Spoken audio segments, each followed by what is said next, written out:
পার্বতী পতে হর হর মহাদেব। আজ যাচ্ছি বাবার কাছে, বাবার দর্শনে। কথাতেই আছে, ভগবান যদি আপনাকে না টানে আপনি কখনোই সেখানে যেতে পারবেন না।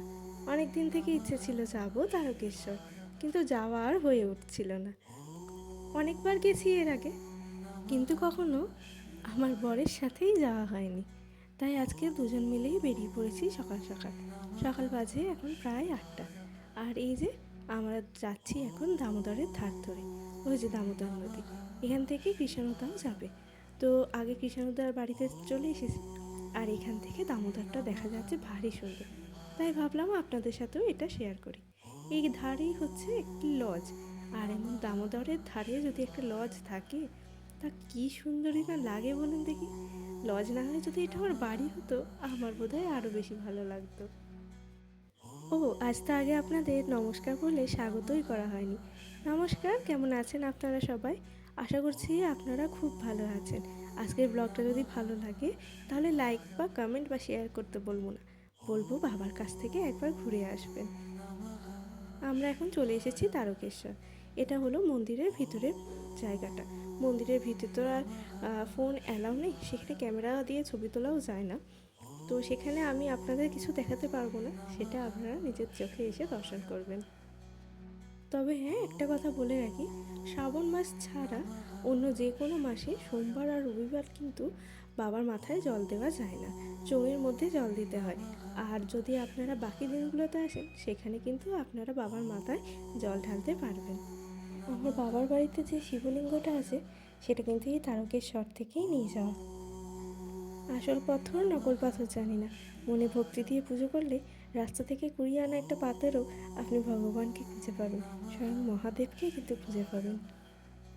এই হলো তারকেশ্বরের দুধ পুকুর। বিশাল বড় একটা পুকুর, আর এই পুকুরটার ধার ঘিরে হয়েছে অনেক দোকানপাট। এখানে আমি এসছি এখন দুধ পুকুরে, এখান থেকে একটু মাথায় জল দিয়ে নেব। তবে একটা কথা কি জানেন, আপনি যেখানেই থাকুন না কেন, যেভাবেই থাকুক না কেন, যত খারাপ পরিস্থিতিতেই থাকুক না কেন, ভোলেনাথ যদি আপনাকে ডাকে আপনি কিন্তু তার কাছে ঠিক যেতে পারবেন।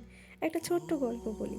এই দিন গিয়েই দেখলাম প্রায় 80 থেকে 85 বছরের একজন মহিলা, একদম বৃদ্ধা, তিনি হুইল চেয়ার থেকে উঠতেই পারেন না, তিনিও এসেছেন কিন্তু বাবার ডাকে, বাবার থানে। আর এই পুকুরে কিন্তু প্রচুর মাছ আছে। কেবলমাত্র শুধু মাছ না, কিন্তু এখানে অনেক বড় বড় সাপও আছে। আর আমরা দেখা পেয়ে গেছি এই যে স্বয়ং ভোলেনাথের গলায় যিনি আছেন ওনার। তবে এরা কিন্তু কারোর কোনো ক্ষতি করে না। আমি কখনো শুনিনি এই পুকুরে কেউ স্নান করতে নেমে কোনো দুর্ঘটনা ঘটেছে। পুজো শেষ করে প্রত্যেকে এনারা নিজের নিজের মনের ইচ্ছা নিয়ে ঠাকুরের কাছে দীপ ধূপ জ্বালাচ্ছেন। এখানে পুজো দেওয়ার সময় বাইরে যে দোকানগুলি আছে সেখান থেকে পুজো কিনে নিয়ে ওনারাই কিন্তু নিয়ে চলে যাবেন। আবার যখন প্রসাদ নেবেন ওই দোকান থেকে এসেই প্রসাদটা নিয়ে নেবেন। এখন আমাদের পুজো দেওয়া, প্রসাদ নেওয়া, দুধ পুকুরের জলে স্নান করা সব কিছুই হয়ে গেছে। এরপর যাচ্ছি আমরা বাড়ির উদ্দেশ্যে।